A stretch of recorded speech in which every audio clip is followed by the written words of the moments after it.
गुरु तुम हो ज्ञानी ज्ञान के दाता, मुनि गुरुवर को करके प्रणाम। गाऊं मैं ध्याऊं मैं सुबह शाम, तुलक सागर एक नाम एक नाम। ओम नमः श्रीदेव्यः। ओम नमः श्रीदेव्यः। यदर्चाभावेन प्रमुदितमना दर्दुर्यः, क्षणादाशित स्वर्गी गुणगण समृद्ध सुखनिधि, लवन्ते सद्वक्ता शिव सुख समाजं किम तदा। महावीर स्वामी नयन पथगामी भवतु मे, महावीर स्वामी नयन पथगामी भवतु मे, महावीर स्वामी नयन पथगामी भवतु मे। प्रथम तीर्थंकर ऋषभदेव भगवान की, भगवान महावीर स्वामी की, परम पूज्य गुरुदेव आचार्य श्री पुष्पदंत सागर जी महाराज की, अहिंसा परमो धर्म की।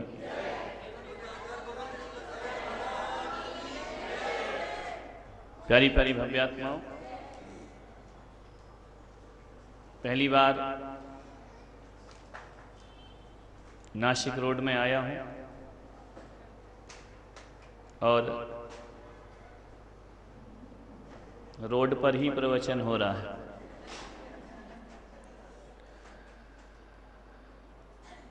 बिहार का समय है, एक बार नहीं, दो बार नहीं, कई बार नासिक रोड की समाज ने आमंत्रण दिया है। जब मेरा नासिक में प्रवेश भी नहीं हुआ था तभी ये श्रीफल लेकर पहुंच गए थे। जाना नांदगांव था, चले कोपर गांव। नांदगांव जाता तो यहां नहीं आता, वहीं से निकल जाता, लेकिन यहां आना था इसलिए नांदगांव कैंसिल हुआ और कोपर गांव का कार्यक्रम बना। होए वही जो राम रच राखा। हम कुछ नहीं करते हैं, श्रावक कुछ नहीं करता है, जो होना है वह होता है, रहेगा नहीं होता है। आधा प्रवचन तू करेगा क्या? विचार कर। बड़ा अद्भुत सुंदर मंदिर बन रहा है मुनि सुव्रतनाथ भगवान का। देखकर आया कि छोटा है लेकिन खूबसूरत है। कभी कभी छोटी चीजें भी बड़ी महत्वपूर्ण हुआ करती हैं। अच्छा लगा, भगवान की प्रतिमा को देखा, दर्शन किया, आनंद की अनुभूति हुई। मुझे तो लग रहा था कि मंदिर अभी बनना है, वो तो बन चुका है, मूर्तियां भी प्रतिष्ठित है, यानी उसका सौंदर्यकरण किया जा रहा है। अच्छी बात है।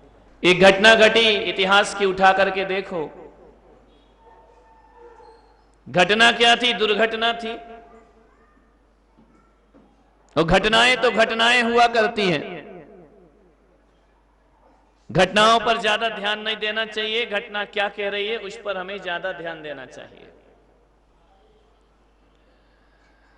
आदमी घटनाओं में इतना अटक जाता है कि उसके जीवन से सत्य हाथ से बाहर निकल जाता है। घटनाओं पर ज्यादा मत अटको। घटना क्या कह रही है उस संकेत को समझने का प्रयास करो।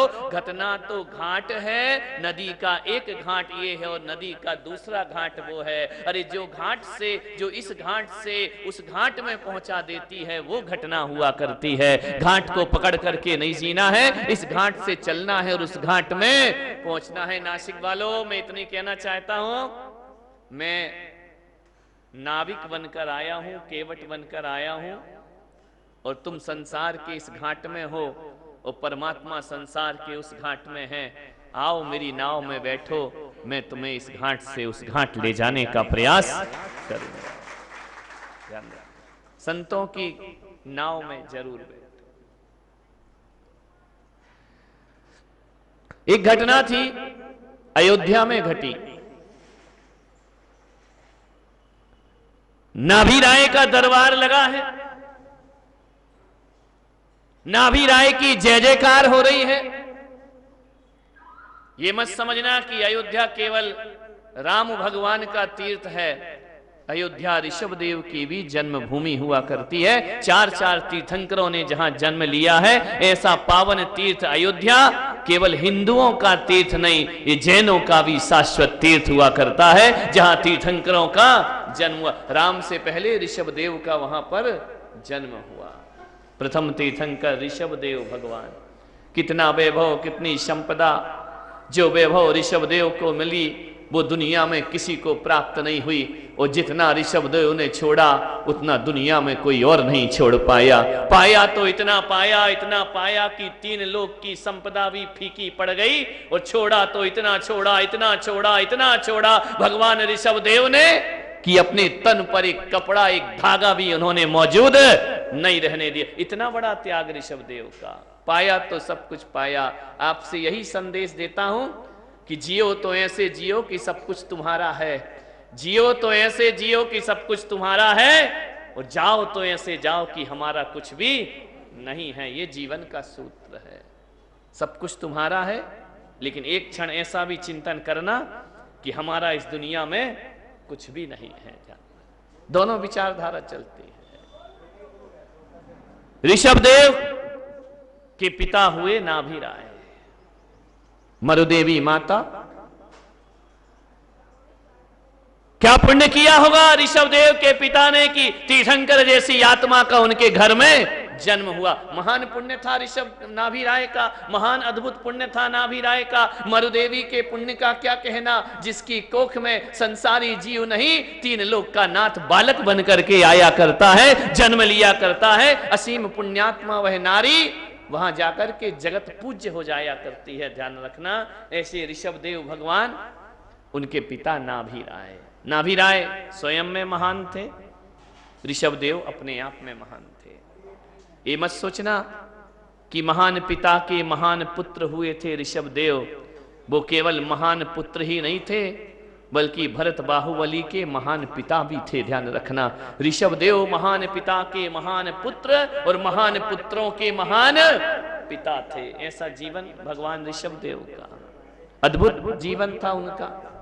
इतिहास के हजारों पृष्ठों में भी पलट करके देख लो तो ऋषभदेव जैसा जीवन दुनिया में कहीं दिखाई नहीं दिया करता है। श्रीमद् भागवत पुराण को जब मैंने पढ़ा, वैदिक पुराण शास्त्रों में पढ़ा, जब हिंदू पुराण में भागवत पुराण के 5वें सर्ग में जब मैंने पढ़ा, तो उसमें इतनी सुंदर बात लिखी गई है। भागवत में कहा गया है कि ऋषभदेव जैसा चरित्र इस दुनिया में केवल ऋषभदेव ही धारण कर सकते हैं, दूसरा कोई उनके जैसा चरित्र धारण नहीं। ये हिंदू पुराण कह रहे, ये वैदिक पुराण कह रहे कि ऋषभदेव जैसा वैराग्य, ऋषभदेव जैसा अध्यात्म और ऋषभदेव जैसा त्याग दुनिया में केवल ऋषभदेव ही कर सकते हैं, दूसरी किसी के बस की बात नहीं। पढ़ना कभी अन्य ग्रंथों को भी उठा करके देखना, भगवान ऋषभदेव के बारे में क्या लिखा हुआ है। उन्होंने कहा, भागवत में लिखा है, ऋषभ पुत्र भरत से इस देश का नाम भारत पड़ा करता है। इस देश को भारत नाम यदि किसी ने दिया है तो ऋषभदेव भगवान के पुत्र भरत चक्रवर्ती से देश का नाम भारत पड़ता है। मानिए ऋषभदेव का जीवन, नाभि राय का जीवन, नाभि राय का वैभव, नाभि राय की जय जयकार, बिरदावलियां गाई जा रही हैं, नाभि राय की जय जयकार हो रही है, नाभि राय की। प्रजापालक नाभि राय की जय हो, प्रजापति नाभि राय की जय हो, अंतिम मनु नाभि राय की जय हो, अंतिम कुलकर नाभि राय की बड़ी जय जयकार हो रही, बड़ी जय जयकार हो रही है। ध्यान रखना, जय जयकार सबके भाग्य में नहीं हुआ करता है। ध्यान रखना, हाहाकार तो सबको मिल जाता है, लेकिन जय जयकार सबको प्राप्त नहीं हुआ कर। नाभि राय की जय जयकार स्वर्ग के देवता करते हैं, नाभि राय की जय जयकार पूरे भूमि गोश्री राजा करते हैं, नाभि राय की जय जयकार विद्याधर राजा किया करते हैं। ऐसा पुण्य नाभि राय का, जो भी आता वो उनकी जय जयकार किया। नाभि राय के शासन में ताले नहीं डला करते थे, नाभि राय के शासन में पुलिस नहीं हुआ करती थी, नाभि राय के शासन में चोरी नहीं हुआ करती थी। वैसा वह जीवन अवध में, अयोध्या में नाभि राय ने अपना जिया था। हर कोई उनका गीत गाता था। कि नाभि राय की जय हो। मालूम है तुम्हें अपनी जय जयकार कराना है ना, तो किसी की जय जयकार में रोड़े मत अटकाना, ध्यान रखना। कोई अच्छा काम कर रहा है ना, तो नासिक वालों टांग मत खींचना, नहीं तो तुम्हारी भी खींचेगी बहुत बुरी तरह से, ध्यान रखना। किसी की जय जयकार में जय जयकार मिलाओगे तो एक दिन तुम्हारी भी जय जयकार शुरू हो जाया करेगी। किसी की ऊंचाइयों से ईर्ष्या मत करो, किसी के अच्छे कामों से जलन मत करो। कोई आदमी ऊपर उठ रहा है तो उसे नीचे गिराने का प्रयास मत करो। जो व्यक्ति ऐसे काम करता है उसे जीवन के सम्मान और ऊंचाइयां प्राप्त नहीं हो। ध्यान रखना, ईर्ष्या मत करो किसी की प्रभावना से, जलन मत करो किसी के पुण्य से। अरे जब किसी का नाम आकाश की ऊंचाइयों पर जाए ना, तो उससे ईर्ष्या मत करना, उससे ये कहना कि तूने जैसा पुण्य कमाया एक दिन मैं भी ऐसा पुण्य कमाऊंगा और मैं भी तेरे जैसे ऊंचाइयों को प्राप्त। ये संकल्प लो, वह तो ठीक है। ईर्ष्या करो वह आदमी के जीवन के पतन के कारण हुआ करते। जलो मत किसी की प्रशंसा से, हमें प्रशंसा बर्दाश्त नहीं होती, सब हो जाती है। इतने ही कह दो कि किसी सास से कि तुम्हारी दूसरे नंबर की बहू बहुत अच्छी है, अब सारी कुंडली निकाल देगी वो सास बैठी बैठी। अरे काय की अच्छी, हम जानते तुमको क्या है, 2 मिनट को क्या मिले, बहुत अच्छी बहू, हम भुगत रहे हैं। अरे बाप रे, ध्यान रखना। किसी की किसी आदमी का चरित्र पता करना है ना, तो बाजू वाली से उसकी प्रशंसा करो, उसकी पूरी हकीकत वो सामने निकाल करके। प्रशंसा बर्दाश्त नहीं होती है हमें, खुद की प्रशंसा तो बहुत बर्दाश्त होती है। ऐसा लगता और बोलो और बोलो और बोलो, हमारी जय जयकार करो, लेकिन दूसरे की होती है, ऊपर से तो मुंह बनाते हो, अंदर से तो होली जला करती है। ध्यान रखना, पड़ोसी के घर में ऐसा हो रहा, वो ऐसा हो रहा, हमको मालूम है वो कैसा है। मान्यवर, यही समाज के पतन का कारण है। ऊंचाइयों पर क्यों नहीं जाते हैं हम? ईर्ष्या करते हैं। यदि मैं अपने प्रवचन में धनपति की बुराई करूं ना, कि धन बेकार चीज है, धन बेकार है, परिग्रह पाप है, धनपति नरक जाएगा, सारे गरीब ताली बजाएंगे, इतनी जोर से बजाएंगे। इसलिए नहीं कि धन बुरा है, इसलिए कि उन्हें धनपति से ईर्ष्या है। ध्यान रखना, धन बुरा होता तो गरीब को अभी 100 का नोट मिल जाए, 1000 का फट से उठा के रख लेगा। क्यों रे, अभी तो ताली बजा रहा था, रास्ते में नोट क्यों उठाने लगा? पैसा तो सबको चाहिए, लेकिन जिसे पैसा नहीं मिलता है ना, वो पैसे वालों से ईर्ष्या किया करता है, वो छल किया करता है, उनके प्रति उसके अंदर द्वेष भाव हुआ करता है। और द्वेष भाव भी इसका होता है कि तूने इतना कमाया और मैं कुछ भी नहीं कमा पाए। ईर्ष्या मत करो, ईर्ष्या मत करो किसी के यश से, ईर्ष्या मत करो किसी की ख्याति से, ईर्ष्या मत करो किसी की ऊंचाइयों से। जीवन ऊंचा ऐसे नहीं बनाता। नाभि राय की बहुत प्रशंसा हो रही। एक बात याद रखना, जब कोई तुम्हारी प्रशंसा करे ना, एक चीज मैं कहता हूं, महिलाएं बहुत दर्पण देखती हैं, पर्स में भी छोटा तो पड़ा होगा ना, कभी देखना ही पड़ता है, लगाना पड़ता है, पोतना पड़ता है। आदमियों का तो छोड़ो, इनके तो गाड़ी में ही लगा होता है। एक लड़का मैंने देखा कि बाजू में गाड़ी खड़ी हुई थी, यूं कांच मोड़ा, यूं हेयर स्टाइल, ये और ये बेदिप-टाप। मैंने कहा क्यों रे, तेरी गाड़ी है? बोले नहीं, गाड़ी नहीं है, आईना देख रहा हूं, क्या दिक्कत है? विचार कर, आदमी को आईना तो देखना ही देखना है। मंदिरों में दर्पण लगाओ, वो दर्पण होता है अंतर्मुखी होने का, लेकिन आदमी हेयर स्टाइल देखता है मंदिर में जाकर, और हेयर स्टाइल भी ऐसी है आजकल की, मैं तो हैरान हो जाता हूँ लड़कों की कटिंग देख करके। इधर से सांप, इधर से सांप, इधर से पूरा सांप, इधर इधर बाल है। ऐसा लगता है ये हाईवे का फ्लाईओवर है, बाडू में सर्विस लाइन चली जा रही है। ध्यान रखना, ऐसे उल्टे सीधे बाल कटा रहे हैं। ध्यान रखना, जो फिल्मों में देख लिया वही हमारा होना चाहिए, चाहे तुम पर सूट करे या ना करे। विचार करो, पहले के जमाने में थोड़ी कटिंग बिगड़ जाए तो आदमी रोता था, नाई को गालियां बकता था। आज तो जितनी बिगड़ी उतना फैशन। विचार करिए, फटे फटाए पैंट पहन लेते हैं, जीन्स पहन लेते हैं, बोले क्या फैशन। हमारे समय थोड़ा सा फट जाता था, तुरपाई करके पहनो तो शर्म आती थी कि फटा हुआ पैंट पहना है। आज तो आदमी ऐसा फटा छिटा चीथड़ा पहनता है, नहीं है तो और फाड़ लिया करता है। एक आदमी आए, उसके दोनों घुटने दिख रहे हैं एक लड़के के। मैंने कहा क्यों रे, गिर पड़ा क्या रास्ते में? बोले किसने कहा गिर पड़ा? मैंने कहा नहीं, पैंट छिल गया। बोले नहीं, ये तो फैशन। सत्यानाश है इस फैशन का, ध्यान रखना। ये छटे फटे पुराने चीथड़े पहनने वाले, एक बात ध्यान रखना, फैशन में ऐसा मत डूबो। हमारी संस्कृति कहती है फटे कपड़े से ना पूजा करना चाहिए, फटे कपड़े से शुभ काम नहीं करना चाहिए। अरे फटे कपड़े दरिद्रता के प्रतीक हुआ करते हैं और अच्छे कपड़े संपन्नता के प्रतीक। ऐसे ऐसे कपड़े पहने जा रहे हैं। पहले कपड़े पहने जाते थे शरीर ढांकने के लिए, अब पहने जाते हैं शरीर दिखाने के लिए। ध्यान रखना, एक ऐसी दरिद्रता विचारों की हमने पाल ली है। ऐसी फैशन में मत डूबिए। नाभि राय की बड़ी प्रशंसा हुई। आप दर्पण देखते हैं, दर्पण जरूर देखा करो, मेरा विरोध नहीं है। और ये मत सोचना कि मैं मना कर रहा हूं कि दर्पण मत देखो, जरूर दर्पण देखो, एक बार नहीं 10 बार देखो।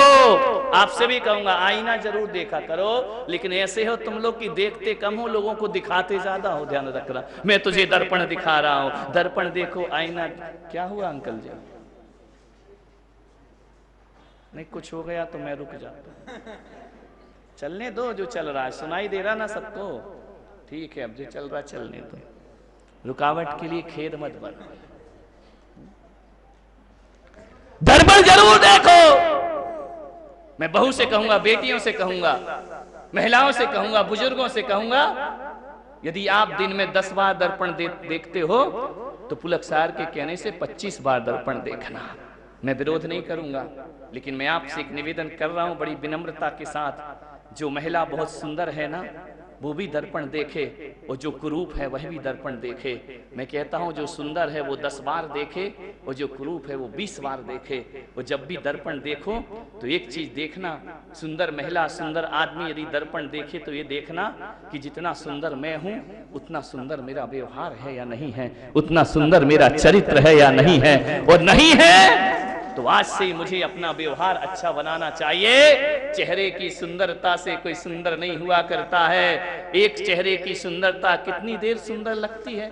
एक दूसरे पे लड़के लड़की मर मिटते हैं, शादी करते हैं, माँ बाप से बगावत करते हैं। मैं तो उसी लड़की से शादी करूंगा, मैं तो उसी लड़के से शादी करूंगा, मेरी नजरों में उससे सुंदर कोई नहीं है। 6 महीने बाद पता चलता है वो उसका मुंह देखना नहीं चाहती, वो उसका मुंह देखना नहीं चाहता है। विचार के चेहरे की सुंदरता ज्यादा नहीं हुआ करती है। मैं आपसे निवेदन कर रहा हूं, सुंदर लोग दर्पण देखें, ये सोचे कि जितना सुंदर मेरा चेहरा है इससे भी सुंदर मुझे अपना चरित्र बनाना चाहिए। प्रसारण पुण्यार्जक परिवार जिन शरणम तीर्थधाम के परम संरक्षक संघपति श्री प्रदीप मामा, प्रतिभा मामी, भोपाल।